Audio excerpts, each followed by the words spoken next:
Canada is making a bold move that could change its energy future and make the country even stronger. This new pipeline could bring more jobs, bigger profits, and more control over where Canadian oil is sold. At the same time, it could mean the United States has less influence over Canada's energy trade. But there is much more to this story. Canada and Alberta formally submitted a proposal to the Federal Major Projects Office for a new 1 million barrel per day West Coast oil pipeline, the largest energy infrastructure project in Canadian history. The proposed pipeline would run from Bruderheim, Alberta, to the Roberts Bank terminal in Delta, British Columbia, largely following the existing Trans Mountain corridor. The cost estimate ranges between $35.2 billion and $43.7 billion Canadian dollars, including contingencies. Trans Mountain Corporation is the named proponent. Pembina Pipeline Corporation is the private sector partner holding a 10% equity stake through construction, with the option for an additional 10% upon commercial operation. The same week the proposal advanced, Trans Mountain Corporation settled a long-running tolling dispute with oil shippers on the existing expanded pipeline, clearing a commercial cloud that had been hanging over the system since it entered service in May 2024. The existing Trans Mountain expansion has already demonstrated what Pacific export access does to Canadian crude oil pricing. Before the TMX entered service, Western Canadian Select Alberta's heavy crude benchmark routinely traded at $20 to $25 per barrel below West Texas Intermediate. That discount was entirely a product of pipeline constraint. Alberta had nowhere to send its oil except south, and American Midwest refineries used that captive position to pay below market prices. After TMX entered service in May 2024 and tanker liftings at the Westridge Marine Terminal in Burnaby increased from approximately 5 per month to approximately 35 per month. The WCS-WTI differential compressed to approximately $12 to $15 per barrel, as Asian buyers competed with American refineries for the same Alberta barrels.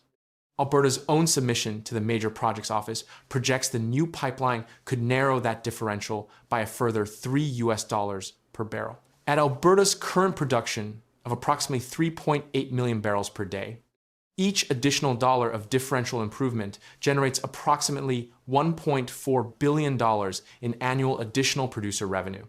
The route decision in the July 2nd submission reflects the commercial and regulatory logic that makes the southern corridor viable when northern routes are not. Alberta Premier Danielle Smith, who had previously advocated for northern routes to BC's north coast that would have required amendments to the Oil Tanker Moratorium Act, determined after reviewing all route options that the Trans Mountain corridor to BC's southwest coast offered the fastest, most cost-effective path to expanding Canada's energy exports.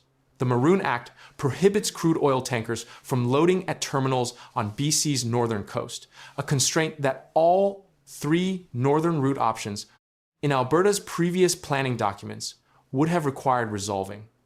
The southern route bypasses the moratorium entirely. BC Premier David Eby confirmed publicly, "We recognize our constitutional position, and we do not have the authority to stop a new pipeline. We will not be going to court to fight a pipeline project."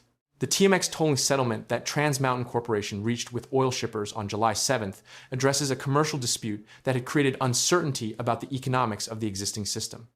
The settlement's specific terms confirm that the existing 890,000 barrel per day system can proceed with its commercial contract book on a stable footing, important context for the new pipeline proposal.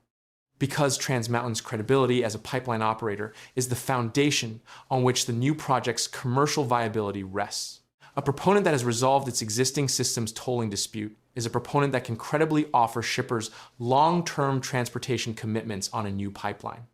The American refining sector's dependence on Canadian heavy crude is the structural reality that the new pipeline does not eliminate, but permanently changes. Gulf Coast and Midwest refineries whose coker units, hydrotreaters, and distillation configurations were built specifically to process Alberta heavy crude cannot quickly substitute alternative feedstocks. Heavy crude from Venezuela remains constrained by sanctions and declining production. Russian Urals carries geopolitical complications. Saudi Aramco's Arab Heavy competes at global prices from a shipping distance that makes it more expensive to deliver to American Gulf refineries than Alberta crude via existing pipelines. Canadian heavy crude is the most cost-competitive feedstock available to those specifically configured American facilities, which is precisely why they have been paying the WCS-WTI differential rather than the full global price for decades. What the new pipeline changes is not whether American refineries can access Canadian crude. It changes the commercial environment in which that access is negotiated. Before the TMX, American refineries held structural leverage because Alberta had no alternative buyer at scale. After the TMX, Asian buyers provided a competitive alternative that compressed the discount from $20 plus to $12 to $15 per barrel. A second Pacific pipeline adding 1 million barrels per day of additional Asian route capacity means that roughly half of Alberta's projected 8 million barrel per day production target could reach Pacific Tidewater directly, permanently removing the landlocked pricing discount that American refineries collected for 4 decades. The Pathways Carbon Capture Project is structurally linked to the pipeline proposal through the May 15th Carney-Smith Implementation Agreement. The Oil Sands Alliance's Pathways project, designed to reduce emissions from participating oil sands operations by approximately 16 million tons annually, is expected to become the world's largest carbon capture and storage infrastructure project. The pipeline and the carbon capture project are commercially interdependent. The pipeline's improved pricing provides the revenue that makes the carbon capture investment viable, and the carbon capture project provides the emissions reductions that make the pipeline politically sustainable. Carney confirmed at the Calgary press conference, Ottawa, Alberta, and the Oil Sands Alliance have agreed on the terms to launch the Pathways project. The national interest designation that both governments are targeting by October 1st, 2026 is the next regulatory milestone following the Major Projects Office proposal submission. That designation places the project in a streamlined review pathway with coordinated federal agency timelines, rather than the standard environmental assessment process. Early construction work, finalizing routes, completing Indigenous consultations, securing permits could begin as early as September 1st, 2027. The pipeline would cross traditional territories of approximately 90 to 125 Indigenous communities, and the governments have committed to Indigenous co-ownership and equity participation as essential components of the project framework. Alberta's stated long-term production goal, doubling output from approximately 3.8 million barrels per day to 8 million barrels per day over the next decade, defines why the new pipeline is necessary, rather than merely desirable. The Trans Mountain system, at 890,000 barrels per day, handles approximately 23% of current production. A new pipeline at 1 million barrels per day, alongside the existing TMX system, creates a combined Pacific capacity of approximately 1.9 million barrels per day. At 8 million barrels per day of eventual production, that would give roughly 24% of Alberta's output a Pacific route, still leaving more than 3/4 flowing through American infrastructure, but at prices set by global competition rather than by landlocked constraint.